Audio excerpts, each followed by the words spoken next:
रोहित शर्मा, रोहित शर्मा, जिनका ODI average 50 है 33rd time that he's reached that milestone. और स्ट्राइक रेट 120 है। Down the track and he's hit that very well indeed. That is a remarkable shot. जिन्होंने 11,000 से ज्यादा run बनाए They हैं call him Hitman. और world का सबसे बड़ा स्कोर बनाया है ओडीआई के First अंदर, man to get to 250 in one-day internationals. जिनकी बैटिंग देख के कमेंटेटर भी शॉक रह जाते हैं। This one will go for 6 as well. Can you believe that? वही रोहित शर्मा एक समय ऑफ स्पिनर थे, लेकिन उसके बाद ये बैट्समैन बन गए।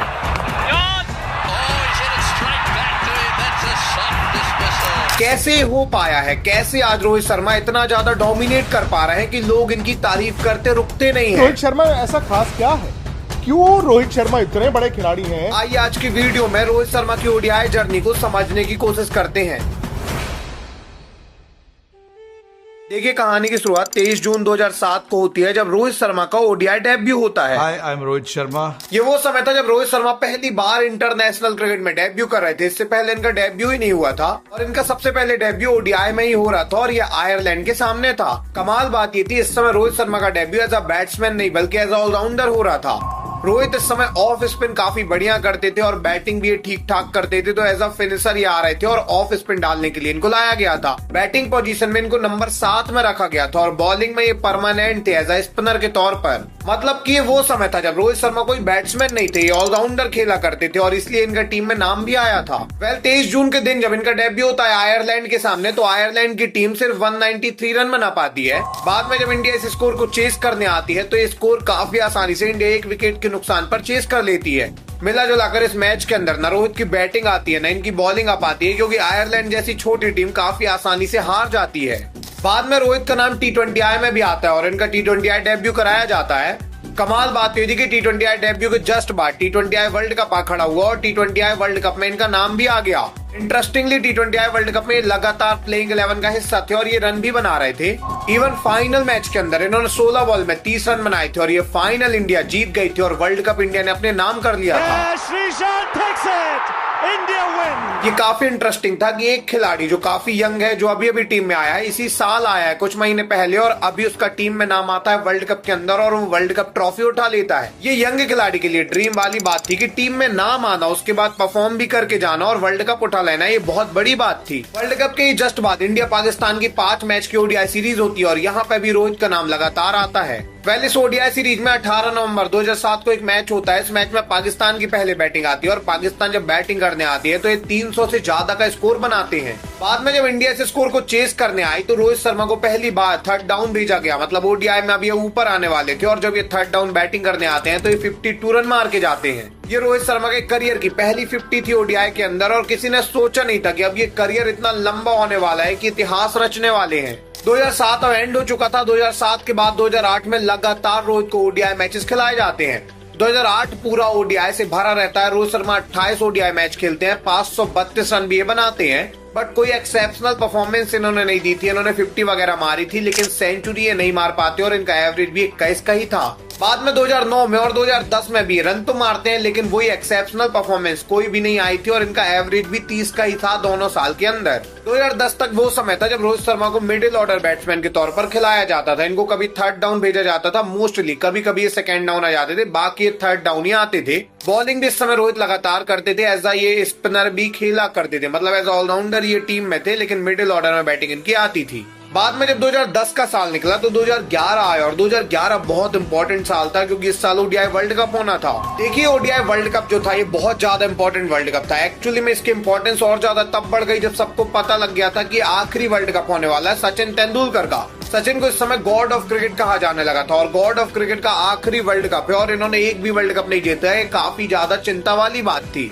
इंडिया मैनेजमेंट को पता था कि यार वर्ल्ड कप अब जीतना ही होगा, सचिन के लिए जीतना हो, बट जीतना होगा, इसलिए इंडिया बेस्ट टीम बनाना चाहता था। यही रीजन था कि वर्ल्ड कप की जब टीम आई तो इसमें बहुत ज्यादा एक्स्ट्राऑर्डिनरी खिलाड़ी थे। सचिन, सहवाग, युवराज, धोनी, सबके सब टॉप क्वालिटी बैट्समैन यहाँ पे रखे गए थे। कमाल बात ये थी, इंडिया की इस स्क्वाड में 15 मेंबर की स्क्वाड में रोहित का नाम आया ही नहीं था। कारण काफी साफ था, रोहित का नाम इसलिए नहीं आया था क्योंकि रोहित की कोई भी एक्सेप्शनल परफॉर्मेंस इस समय दिखी नहीं थी और इंडियन मैनेजमेंट को लगता था कि रोहित की जगह तो बनती ही नहीं है। Stop you there. I remember this headline that I vividly remember. No Rohit Sharma for World Cup 2011. देखिए रोहित का नाम आ जाता 15 के स्क्वाड में, बट मैनेजमेंट ने क्या सोचा था कि रोहित अगर यहाँ पे आएंगे तो ये थोड़ी बहुत बॉलिंग करेंगे और बैटिंग करेंगे, और बैटिंग की कमी अभी टीम में नहीं है। बैट्समैन बहुत अच्छे हैं। एक्चुअली में टीम को बॉलर चाहिए था और एक्स्ट्रा बॉलर लेने के लिए इन्होंने रोहित के ऊपर पीयूष चावला को टीम में रख लिया। रोहित को काफी ज्यादा धक्का लगा। इसके बाद इनको लगा कि 2007 में जब ये आए थे उसी साल ये वर्ल्ड कप में आ गए थे। 4 साल से लगातार खेल रहे हैं और इसके बाद भी 2011 में वर्ल्ड कप में नहीं आ पाए। इवन ओडीआई वर्ल्ड कप तो रोहित का सपना था जीतना और ये ओडीआई वर्ल्ड कप की टीम में ही नहीं थे, जबकि इतने साल से खेल रहे थे। रोहित को अब समझ में आ गया था कि एक्सेप्शनल इनको परफॉर्म करना होगा, तभी ये टीम में लगातार आ पाएंगे। नॉर्मल परफॉर्मेंस से ये वर्ल्ड कप में जगह नहीं बना पाएंगे। बट ये आसान नहीं था क्योंकि 2011 के बाद जब 2012 आता है तो रोहित की प्रॉब्लम और ज्यादा बढ़ जाती है, क्योंकि 2012 में लगातार रोहित शर्मा फ्लॉप होते जाते हैं। देखिए होता क्या है, 2012 में इंडिया जो है श्रीलंका का टूर करती है। 5 मैच यहाँ पे खेले जाने थे और धोनी टीम के कैप्टन थे और इन्होंने रोहित को सिलेक्ट करवाया था। धोनी को पता था कि आने वाले टाइम में सचिन भी जाने वाले हैं, सहवाग भी जाने वाले हैं, तो धोनी सोच रहे थे कि अभी यंग इनको खिलाड़ी चाहिए, इसलिए विराट के जैसे रोहित को बनाना चाहते थे। यही रीजन था कि धोनी रोहित को सिलेक्ट तो करके ले जाते हैं सीरीज में और रोहित को लगातार ये बैटिंग भी देते हैं, वो भी सेकेंड डाउन देते हैं। मिला जुलाकर धोनी लगातार रोहित को पुश करते हैं, ऊपर भेजने का ट्राई करते हैं ताकि रोहित बैटिंग में आए और रन बनाए। बट ये सीरीज जब स्टार्ट होती है तो पहले मैच में रोहित 5 रन बना पाते हैं। इसके बाद रोहित 2 लगातार मैच में डक पर ही आउट हो जाते हैं। मिला जुलाकर पूरे 5 मैच में रोहित शर्मा की बैटिंग आई थी, सेकेंड डाउन बैटिंग करने आए थे, लगातार ये बैटिंग करने जल्दी आ रहे थे। इसके बाद भी ये 13 रन बना पाए। आप सोचिए 5 मैच में 13 रन बना पाए, जबकि इनको इसलिए मौका दिया गया था कि अपने आप को प्रूव करें और टीम में लगातार जगह बना लें। 2011 वर्ल्ड कप ड्रॉप के बाद इनकी वापसी कराई गई, लेकिन वापसी में इतना बेकार खेलते हैं कि इसके बाद ये अगेन टीम से ड्रॉप हो जाते हैं।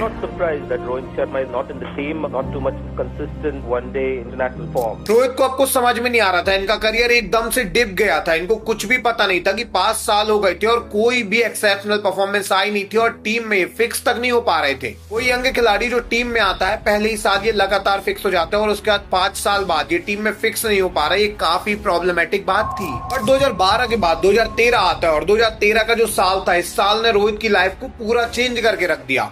2013 के बाद रोहित आज तक नहीं रुके और लगातार 12 साल से ओडीआई में टॉप में जाकर बैठे हैं, ऐसी जगह जाकर बैठे हैं जहां पे इनको लेजेंड माना जाने लगा है। देखिए होता क्या है, 2013 की स्टार्टिंग में सबसे पहले मुंबई इंडियंस रोहित को 9 करोड़ 20 लाख रुपए में खरीद लेती है। इसके पहले रोहित मुंबई में नहीं थे, दूसरी टीम में थे, लेकिन 9 करोड़ 20 लाख रुपए में 2013 आईपीएल में मुंबई ने इनको खरीद लिया। पहले आईपीएल जब स्टार्ट हुआ तो मुंबई ने रोहित को कैप्टन भी बना दिया और रोहित को जब ये कैप्टन बनाते हैं तो ये पहली बार हो रहा था जब रोहित कहीं कैप्टनसी करने वाले थे। रोहित की कैप्टनसी में क्या होता है कि 2013 आईपीएल यहाँ पे एमआई डोमिनेट करती है और लगातार ये मैच पर मैच जीतने लग जाते हैं। देखते ही देखते पूरे आईपीएल में एमआई डोमिनेट करती है और मुंबई इंडियंस अपना पहला मैडन टाइटल जीत जाती है। Mumbai Indians, Rohit Sharma the young captain has done it. देखिए इस आईपीएल को जीतने के बाद कमाल ही हो जाता है क्योंकि रोहित शर्मा ने अकेले दम पर ही आईपीएल जिता दिया था। एज अ कैप्टन रोहित सबसे सफल हो गए थे। पहले ही सीजन में कैप्टनसी कर रहे थे और एमआई ने टाइटल जीत लिया था। साथ में ये पहली ही बार मुंबई इंडियंस में आए थे और इन्होंने 538 रन बना दिए थे। मतलब ये कितनी टॉप परफॉर्मेंस थी। ये पहला आईपीएल था जहां रोहित ने 500 का आंकड़ा क्रॉस किया था। 2013 की स्टार्टिंग ही रोहित के लिए बिल्कुल गोल्डन स्टार्ट था जहां पे टॉप में पहुंच चुके थे। अच्छी बात ये थी कि 2013 आईपीएल फाइनल में मुंबई इंडियंस ने सीएसके को हराया और मुंबई के कैप्टन रोहित थे, जबकि सीएसके के एमएस धोनी। और जब एमएस धोनी देखते हैं कि रोहित इतनी अच्छी कैप्टनसी कर रहे हैं मुंबई की तरफ से और बैटिंग भी कर रहे हैं तो इनको रिटर्न लाना चाहिए। यही रीजन था कि 2013 की जब चैंपियन ट्रॉफी आती है तो सिलेक्टर के साथ धोनी बैठते हैं और ये सिलेक्शन करवाते हैं रोहित शर्मा का। बाद में 2013 चैंपियन ट्रॉफी में रोहित का नाम आता है और कमाल बात ये थी कि ये पहली बार था जब रोहित शर्मा ओपन करने आने वाले थे और इसके लिए भी धोनी ने ही रोहित को बोला था। That was the time we decided, we'll try to make him an opener. Rohit ने कई बार इंटरव्यू में बताया कि एक्चुअली धोनी ने उनसे आके बोला कि तुम्हें अब ओपन करना है, धवन के साथ तुम्हें ओपन करने आना है और रोहित इसके लिए मान गए थे। बाद में जब रोहित ओपन करने आते हैं तो पूरी चैंपियन ट्रॉफी में ही लगातार रन बनाते हैं और ये चैंपियन ट्रॉफी इंडिया एक तरफा जीत जाती है। देखिए चैंपियन ट्रॉफी इंडिया जीती थी। धवन जो है टॉप बैट्समैन निकल के आए थे, जडेजा टॉप बॉलर बनकर निकले थे। सबसे कमाल बात ये थी कि रोहित के लिए लाइफ चेंजिंग सीरीज और लाइफ चेंजिंग ट्रॉफी बन चुकी थी। इससे पहले रोहित का नाम जो है सीरीज में आ रहा था तो ये ड्रॉप हो जा रहे थे लगातार, लेकिन पहली बार ये चैंपियन ट्रॉफी जैसी बड़ी सीरीज में आए थे। इसी चैंपियन ट्रॉफी के अंदर ये 177 रन बना चुके थे 5 मैच में, जहां पे इनका एवरेज 35 से ज्यादा का था। इस चैंपियन ट्रॉफी के बाद ही धवन के साथ रोहित की जोड़ी ओपनिंग में फिक्स हो चुकी थी और फर्स्ट डाउन में विराट फिक्स हो चुके थे। इससे पहले रोहित कभी सेकेंड, कभी थर्ड डाउन, कभी फोर्थ डाउन आते थे, लेकिन इसके बाद ये ओपन में फिक्स हो गए। बाद में रोहित का पीक तब आया जब 2013 की एंडिंग में नवंबर के महीने में ऑस्ट्रेलिया इंडिया टूर करने आ गई। एक्चुअली में ऑस्ट्रेलिया 7 ओडीआई मैच की सीरीज खेलने के लिए इंडिया आती है और यहाँ पे तो कमाल ही हो जाता है कि ऑस्ट्रेलिया के साथ जब इंडिया की सीरीज होती है तो रोहित यहाँ पहले मैच में 42 रन बनाते हैं, लेकिन दूसरे मैच में ये 141 रन मार देते हैं। बाद में रोहित इसी सीरीज के अंदर 250 और मार देते हैं। सेंचुरी ये मार ही चुके थे, लेकिन अभी भी ये सीरीज में कुछ कमी थी और वो कमी ये थी कि रोहित शर्मा की अभी और बड़ी इनिंग आने वाली थी। रोहित एक्चुअली में सीरीज में अब दोहरा शतक मारने वाले थे, जिससे उन्होंने पूरे विश्व को शॉक कर दिया। ये पहली बार हो रहा था जब रोहित शर्मा ने एक्स्ट्राऑर्डिनरी परफॉर्म कर दिखाया था और इतना एक्स्ट्राऑर्डिनरी परफॉर्म कर दिया था कि पूरा वर्ल्ड शॉक था। एक ही सीरीज के अंदर रोहित शर्मा ने 491 रन बना दिए थे। पूरी दुनिया में ऐसा कभी भी नहीं हुआ था। एक्चुअली में ये सीरीज तो 7 मैच की थी, लेकिन 2 मैच में पानी गिरा था, मतलब 5 मैच के अंदर ही रोहित शर्मा ने 491 रन बनाए थे। आज तक के इतिहास में 2013 तक के इतिहास में जितनी भी सीरीज हुई थी ओडीआई की, कभी ऐसा नहीं हुआ था कि इतने रन एक सीरीज में बनाए गए हों। वर्ल्ड कप के अंदर रन बन जाते हैं बहुत ज्यादा, लेकिन एक बायलैटरल सीरीज में कभी भी 491 रन नहीं बने थे, मतलब ये रिकॉर्ड बन चुका था। इवन रोहित शर्मा ने डबल सेंचुरी मार दी थी इतने यंग एज में और उसके बाद तो पूरी दुनिया में लोग इनको जानने लग गए। बाद में जब 2013 एंड हुआ तो पूरा सम अप करने के बाद रोहित शर्मा के जो रन थे वो 1196 थे और इनका जो एवरेज था 52 का था। एक साल के अंदर इन्होंने लगभग 1200 रन बना दिए। ये एक साल में इतने टॉप में चले गए थे कि 2013 के बाद सबको क्लियर हो गया कि रोहित शर्मा अब लगातार टीम में खेलने वाले हैं और एज अ ओपनर ही खेलने वाले हैं। लोगों को एक क्लैरिटी आ गई थी कि अगले 10 साल के लिए रोहित शर्मा फिक्स हो गए इंडियन टीम में, ये तो सबको पता था। मोटा मोटा आप कह सकते कि 2013 ही वो साल था जहां पर रोहित का ओडीआई करियर स्टार्ट हुआ था और ऐसा हुआ था कि 12 साल से अभी तक रुकने का नाम नहीं ले रहा है। आज भी ये डोमिनेट कर रहे हैं ओडीआई के अंदर। 2013 निकला तो 2014 आया। 2014 की स्टार्टिंग में मुंबई इंडियंस ने इनको फिर से रिटेन किया। इस बार प्राइस 12 करोड़ 50 लाख था।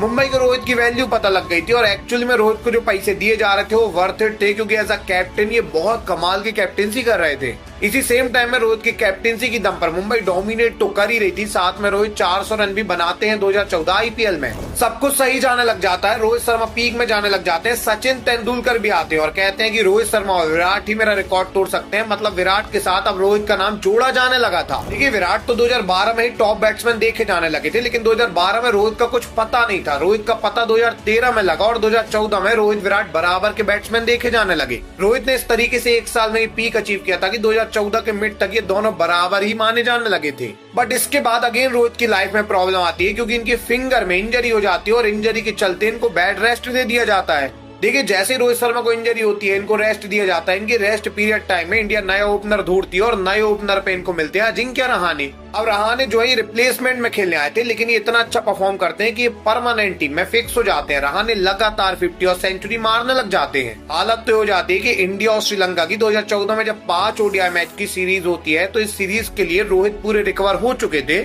रोहित ने बोला मैं पूरा फिट हूँ, रोहित का नाम भी आया, लेकिन रोहित को प्लेइंग 11 में खिलाया ही नहीं गया। सोचिए एक साल पहले जिस बंदे ने सबसे ज्यादा रन बनाए हैं, 1100 से ज्यादा रन बनाए हैं, डबल सेंचुरी मारी है, उसको ड्रॉप कर दिया गया क्योंकि रहाणे काफी कंसिस्टेंट थे। But Sharma has been injured.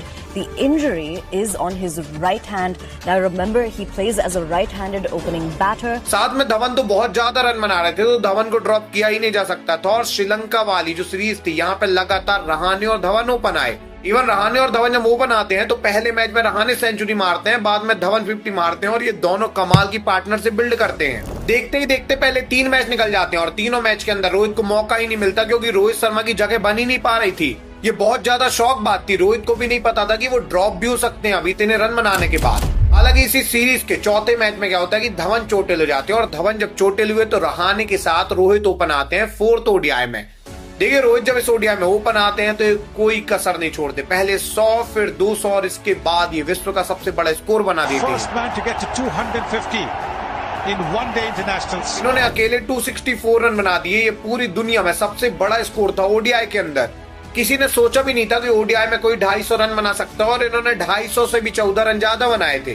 बाद में जब श्रीलंका खेलने आई तो श्रीलंका का टोटल स्कोर 251 था और रोहित का अकेले का स्कोर 264। ये वो पॉइंट था जिसके बाद रोहित आज तक कभी भी ओडीआई में ड्रॉप नहीं हुए। रोहित अगर इंजर्ड भी होते हैं तो ये रेस्ट में जाते हैं, इसके बाद जैसे ही रिटर्न आते हैं तो इनको टीम में डाला जाता है। यही वो पॉइंट था जिसके बाद रोहित को ड्रॉप करने की बात ही खत्म हो गई, क्योंकि रोहित रिटर्न आके ऐसा मार देते हैं स्कोर कि सब लोग देखते ही रह जाते हैं। आप सोचिए, रोहित को ड्रॉप किया गया था और रिटर्न आके इन्होंने 264 मार दिए। मतलब इन्होंने बताया कि रहाणे अगर 5 मैच में बनाएंगे इतने रन तो मैं 1 में बना दूंगा। बाद में जब 2014 एंड हुआ तो 2015 का आईपीएल आता है और 2015 आईपीएल में मुंबई इनको अगेन 12 करोड़ 50 लाख में ही रिटेन करती है। एक बार फिर से मुंबई ने इनको बड़ा अमाउंट दिया, 12 करोड़ 50 लाख रुपए दिए और इस बार रोहित ने और कमाल परफॉर्म कर दिया। रोहित शर्मा ने इस आईपीएल के अंदर 584 रन बना डाले और 2015 आईपीएल भी इन्होंने एमआई को जिता दिया। इस आईपीएल जीतने के बाद तो रोहित ग्रेटेस्ट कैप्टन भी देखे जाने लगे, क्योंकि 2 आईपीएल इन्होंने जिता दिए थे और दोनों बार इन्होंने कमाल की कैप्टनसी की थी। अच्छी बात ये थी कि 2 बार अभी एमआई ने टाइटल जीता था और दोनों बार एमआई के लिए मोस्ट रन गेटर की लिस्ट में रोहित का ही नाम था। साफ साफ सबको देखने को मिल रहा था कि एज अ बैट्समैन रोहित बहुत रन बना रहे हैं और एज अ कैप्टन भी ये बहुत ज्यादा सफल है।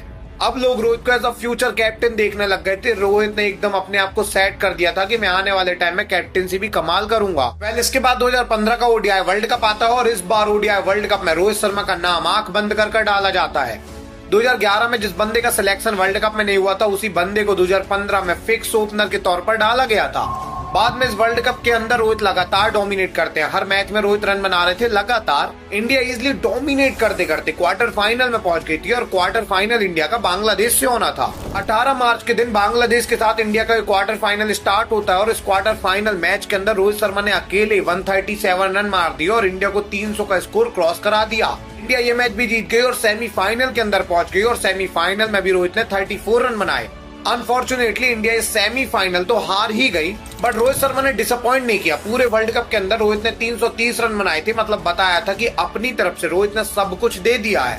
कमाल बात ये थी कि वर्ल्ड कप के बाद भी रोहित डोमिनेट करते ही जा रहे थे। पूरे 2015 में रोहित ने 815 रन बनाए थे। सिर्फ ओडीआई में 50 से ज्यादा का इनका एवरेज था। सोचिए, 2013 के बाद जब से रोहित का राइज हुआ था, 13, 14, 15 3 साल हो गए थे और तीनों साल रोहित का एवरेज 50 से ज्यादा का था पूरे ओडीआई के अंदर पूरे साल में। 2015 के बाद 2016 आता है। इस साल T20I वर्ल्ड कप था, इसलिए ज्यादा ओडीआई खेले नहीं जाते, 10 मैच बस खेले जाते हैं। लेकिन 10 मैच में भी रोहित 500 से ज्यादा रन बना देते हैं। 2016 में रोहित का जो ओडीआई एवरेज था 62.66 का था। रोहित शर्मा लगातार ओडीआई में इतने ज्यादा रन बना रहे थे कि सबको क्लियर था कि ओडीआई में सारे रिकॉर्ड तोड़ने वाले हैं। बाद में 2016 जब निकला तो 2017 में अगेन मुंबई 12 करोड़ 50 लाख में रोहित को रिटेन करती है। अब मुंबई ने इनको मेगा ऑक्शन में लिया था तो इनको लगातार वो रिटेन कर रहे थे और 12 करोड़ 50 लाख में ही करते जा रहे थे और इस बार रोहित ने फिर कमाल कर दिया। 2017 आईपीएल में रोहित ने कमाल की कैप्टेंसी की थी और काफी माइनर मार्जिन से मुंबई ने तीसरा टाइटल भी जीत लिया। मतलब Rohit Sharma greatest IPL captain देखे जाने लगे। अकेले रोहित ऐसे कैप्टन बचे आईपीएल में जिनके पास 3 ट्रॉफी थी। धोनी के पास भी इस समय 2 ही ट्रॉफी थी आईपीएल की। Rohit Sharma as a batsman तो टॉप क्लास बन ही चुके थे, एज अ कैप्टन भी टॉप क्लास देखे जाने लगे इसके बाद। और इंटरेस्टिंग चीज तब होती है जब 2017 के अंदर रोहित शर्मा अपनी तीसरी डबल सेंचुरी मार देते हैं। रोहित शर्मा में ऐसा खास क्या है? क्यों रोहित शर्मा इतने बड़े खिलाड़ी हैं कि वो 1 नहीं 2 नहीं, आज उन्होंने तीसरी डबल सेंचुरी बना दी है वनडे क्रिकेट में। 3 डबल सेंचुरी मारने के बाद तो पूरा वर्ल्ड शॉक रह जाता है। लोगों को समझ में नहीं आता कि ये हो क्या गया है। एक बंदा 3 डबल सेंचुरी कैसे मार सकता है ओडीआई के अंदर। अभी तक लोगों को लगा करता था कि टेस्ट में ही ऐसा हो सकता है कि कोई मल्टीपल डबल सेंचुरी मार दे, लेकिन ये ओडीआई में हो रहा था। ये वो समय था जिसके बाद हालत ये हो गई थी कि अगर रोहित सेंचुरी मारते थे तो सबको लगता था ये डबल सेंचुरी मारेंगे। किसी को भी ऐसा नहीं लगता था कि अब ये रुकने वाले हैं सेंचुरी में। सब लोग बिल्कुल नॉर्मल हो गए थे कि कोहली सेंचुरी मारते हैं और रोहित जो है वो डबल सेंचुरी मारते हैं। पूरे 2017 के साल यदि आप देखोगे तो रोहित ने अकेले 1300 के लगभग रन बनाए थे और मोस्ट रन गेटर की लिस्ट में बिल्कुल टॉप में ही रह रहे थे लगातार। इवन 2017 तो वो साल था जहां पे विराट कोहली का ओडीआई एवरेज 100 से ज्यादा का था। विराट ने कमाल की बैटिंग की थी और पूरे ईयर कैलेंडर में नंबर 1 में विराट कोहली थे। बट इसके बाद भी लोग रोहित की बातें कर रहे थे क्योंकि रोहित भी यहाँ पे नंबर 2 में थे और रोहित तो 3 डबल सेंचुरी मार चुके थे। आप सोचिए, विराट का इस समय पीक था। विराट इतने पीक में थे कि कोई उनके पीक को टच नहीं कर सकता था। इसके बाद भी ओडीआई के अंदर विराट के साथ रोहित का नाम लिया जाता था लगातार। और उसका रीजन काफी साफ था क्योंकि रोहित शर्मा बहुत ही कमाल बैटिंग करते थे। ओडीआई में लेजेंडरी खिलाड़ी थे, पहले से ही बहुत डोमिनेट कर रहे थे। वेल 2017 के बाद जब 2018 आता है तो एक बार फिर से रोहित शर्मा 1030 रन बनाते हैं और इस बार इनका एवरेज 73.57 का रहता है। ये इंडियन क्रिकेट का पीक आ चुका था जहां पर रोहित शर्मा का 5वां साल था लगातार इनका 50 से ज्यादा का एवरेज था ओडीआई क्रिकेट के अंदर। साथ में कोहली का एवरेज तो 60 से ज्यादा का था। इतने पीक में 2 बैट्समैन पहुंच चुके थे कि किसी ने सोचा भी नहीं था कि ऐसा कुछ होने वाला है। सचिन की प्रेडिक्शन अब सच होने लगी थी। लोग जो है हमेशा कहा करते थे कि विराट कोहली सचिन के सारे रिकॉर्ड तोड़ देंगे, लेकिन विराट के बिल्कुल पीछे पीछे रोहित लगातार चल रहे थे ओडीआई क्रिकेट के अंदर। वेल बाद में अब 2019 आ गया था और 2019 के साल में तो ओडीआई वर्ल्ड कप आ खड़ा हुआ। देखिए ओडीआई वर्ल्ड कप बहुत ज्यादा इंपॉर्टेंट वर्ल्ड कप था क्योंकि विराट यहाँ पे कैप्टेंसी कर रहे थे और सबको लग रहा था कि ये वर्ल्ड कप इंडिया जीत जाएगी। इवन कमाल बात तो थी कि विराट की कैप्टेंसी में सबको लग रहा था विराट ही सबसे ज्यादा रन बनाएंगे और इंडिया जीतेगी क्योंकि विराट जो है ये बहुत अच्छे कैप्टन देखे जाते थे इस समय। इस वर्ल्ड कप में सबको बहुत उम्मीद थी कि विराट रन बनाएंगे। केएल भी नए खिलाड़ी हैं, कमाल कर सकते हैं, लेकिन सबसे कमाल तो रोहित ने किया। खाली 9 मैच के अंदर रोहित ने 5 सेंचुरी मार दी, सचिन की बराबरी कर ली और सारे रिकॉर्ड सेट कर दिए, वो भी न्यू। इंडिया पूरे वर्ल्ड कप में रोहित की दम पर डोमिनेट करता रहा। 9 मैच से इंडिया सिर्फ 1 मैच हारा था और ये एक तरफा ही सेमीफाइनल में एंटर कर गए थे। कमाल बात तो थी कि रोहित ने बड़ी इनिंग खेली थी। जैसे पाकिस्तान के सामने इन्होंने 140 रन बनाए थे और ऐसा लग रहा था कि यहाँ भी ये दोहरा शतक मार देंगे। इतने कंफर्टेबल थे रोहित यहाँ पे कि रोहित लगातार डोमिनेट कर रहे थे, वो भी इंग्लैंड की पिचेस में। ऐसा वर्ल्ड कप जहाँ पे कोहली ने 1 सेंचुरी नहीं मारी, वहाँ पे रोहित की अकेले ही 5 सेंचुरी थी। हालांकि बाद में सेमीफाइनल के अंदर रोहित भी नहीं चले, कोहली भी नहीं चले, इंडिया सेमीफाइनल हार गई और बाहर हो गई वर्ल्ड कप से। बट रोहित शर्मा एक बार फिर से बता चुके थे कि ओडीआई में सबसे टॉप है और इसके बाद रोहित को ऐसा कहा जाने लगा था कि सचिन के वर्ल्ड कप के सारे रिकॉर्ड तोड़ देंगे। एक्चुअली में सचिन के रिकॉर्ड को विराट तोड़ रहे थे, सेंचुरी के मामले में, टेस्ट के मामले में, ओडीआई के मामले में। लेकिन अगर सिर्फ ओडीआई में देखे तो रोहित शर्मा इतने टॉप में थे कि सबको लगता था कि सारे रिकॉर्ड ओडीआई में तो पक्का तोड़ देंगे और टॉप में चले जाएंगे। ओडीआई हमेशा से ही रोहित का जो है क्राइटेरिया रहा था। ओडीआई के अंदर रोहित के कोई आसपास भी नहीं था। पहले टाइम लेते थे और उसके बाद ऐसा खेलते थे कि पूरा वर्ल्ड शॉक रह जाता था। बाद में 2020 में कोविड था तो 2020 में ज्यादा ओडीआई मैचेस होते नहीं और 2021 में T20I ईयर आ जाता है। 2021 में T20I वर्ल्ड कप था, आधा ईयर इस साल भी कोविड ही था, इसीलिए इस साल ओडीआई वगैरह ज्यादा हुए नहीं थे। बाद में 2022 का साल आया और फरवरी के महीने में 2022 में रोहित शर्मा तीनों फॉर्मेट के कैप्टन बना दिए गए। देखिए रोहित शर्मा जब कैप्टन बनते हैं तो क्या होता है कि रोहित शर्मा के कैप्टन बनने के बाद इंडिया सबसे पहले एशिया कप खेलती है और इस एशिया कप को इंडिया हार जाती है। सुपर 4 के अंदर इंडिया पाकिस्तान से हारकर बाहर हो गई और रोहित शर्मा की कैप्टनसी में पहली बार कोई टूर्नामेंट इंडिया ने खेला था। बाद में रोहित की ही कैप्टनसी में इंडिया T20I वर्ल्ड कप खेलने जाती है और यहाँ इंडिया डोमिनेट करती है। 5 में से 4 मैच जीत के इंडिया सेमीफाइनल में तो जाती है। बट सेमीफाइनल के अंदर क्या होता है कि इंडिया की पहले बैटिंग आती है और रोहित शर्मा 28 बॉल में 27 रन बना पाते हैं, इसीलिए इंडिया छोटा स्कोर बना पाती है और ये मैच भी हार जाते हैं। England win.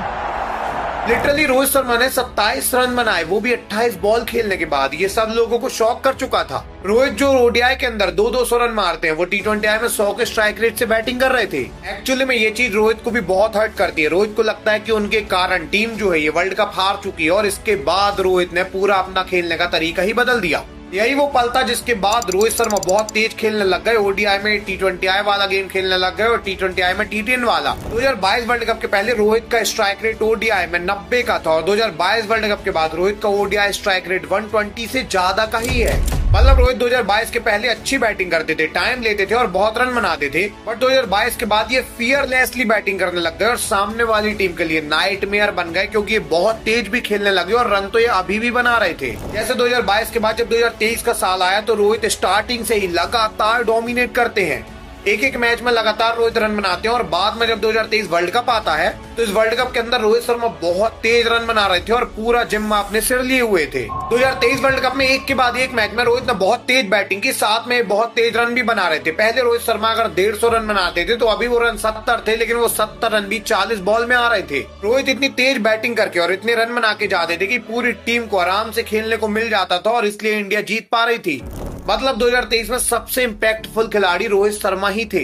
Even final match तक में रोहित शर्मा ने 31 बॉल में 47 रन बनाए थे। मतलब यहाँ पे भी इनका स्ट्राइक रेट 151 का था। ये ओडीआई का फाइनल था, T20I का नहीं था।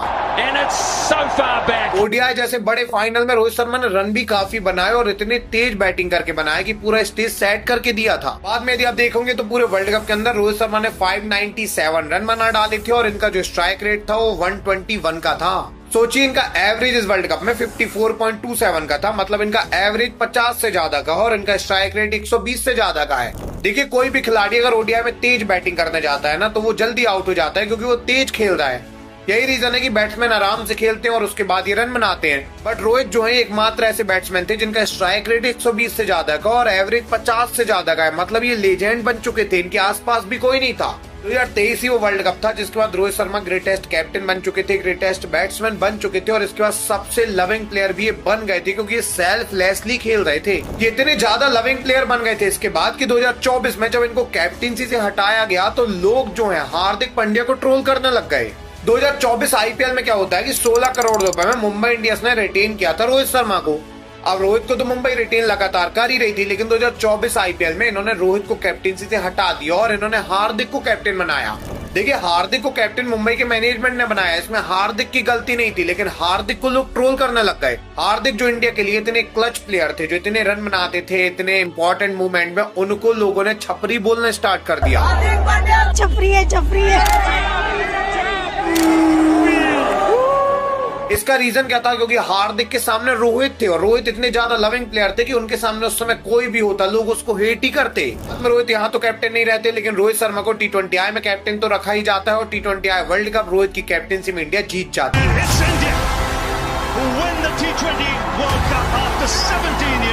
2024 इस तरीके से एंड होता है जहां पे रोहित T20I वर्ल्ड कप जीत चुके थे, T20I से रिटायरमेंट ले चुके थे और ओडीआई में वेट कर रहे थे 27 वर्ल्ड कप का। 27 वर्ल्ड कप से पहले 2025 में ही अभी चैंपियन ट्रॉफी आ जाती है। देखिए 2025 की जब चैंपियन ट्रॉफी आती है तो यहाँ भी रोहित की कैप्टनसी में इंडिया डोमिनेट करती है और एज अ बैट्समैन भी रोहित कमाल करते हैं। इस चैंपियन ट्रॉफी में इंडिया एक तरफ फाइनल में जाती है और फाइनल इंडिया का न्यूजीलैंड से होता है। पहले होता क्या है, चैंपियन ट्रॉफी के फाइनल में न्यूजीलैंड की पहली बैटिंग आती है और न्यूजीलैंड बनाती है 251 रन। अब इंडिया जो है 251 रन चेस करने आती है। रोहित शर्मा का इतना अच्छा चैंपियन ट्रॉफी गई नहीं थी जैसे इनका वर्ल्ड कप या बाकी सीरीज जाती है और इनको था कि यार रन तो मुझे बनाने हैं। रोहित शर्मा रन बनाना चाहते थे और अच्छी बात ये थी कि फाइनल के अंदर ये 76 रन बनाते हैं और इंडिया जीत जाती है champion trophy.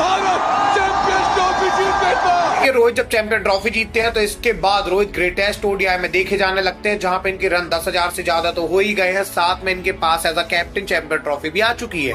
Even champion trophy के बाद तो रोहित शर्मा फिटनेस में अपनी काम करना स्टार्ट करते हैं और लगातार इतने ज्यादा फिट होते हैं कि ये 11 किलो वजन अपना घटाते हैं। रोहित की फिटनेस इतनी कमाल हो जाती है कि इनका पेट जो बाहर दिखता था वो बिल्कुल फिट दिखने लग जाता है और ये बहुत तेज दौड़ने भी लग जाते हैं। अब देखिए जब रोहित इतना ज्यादा फिट होते हैं तो सबको क्लियर हो जाता है कि रोहित T20I से रिटायरमेंट ले चुके हैं, टेस्ट से भी रोहित रिटायर हो गए हैं, मतलब रोहित अभी ओडीआई में 27 वर्ल्ड कप पक्का खेलेंगे। साथ में रोहित ओडीआई में 27 वर्ल्ड कप में एज अ कैप्टन भी जिताएंगे और एज अ प्लेयर भी सबसे ज्यादा रन ये बनाने वाले हैं, इसलिए फिट हुए हैं। सब कुछ अब सही जा रहा था, रोहित ओडीआई में ही ग्रेटेस्ट थे, ओडीआई में ही 27 वर्ल्ड कप खेलने वाले थे और अभी ये कैप्टन भी थे, लेकिन दिक्कत तब होती है जब इनको कैप्टनसी से हटा दिया जाता है। एकदम से एक दिन न्यूज आती है कि शुभमन गिल ओडीआई के न्यू कैप्टन है और रोहित एज अ कैप्टन हट गए हैं। रोहित को भी नहीं पता था कि उनको ऐसे हटा दिया जाएगा, रोहित भी काफी ज्यादा शॉक थे कि उनको कैसे हटाया गया है।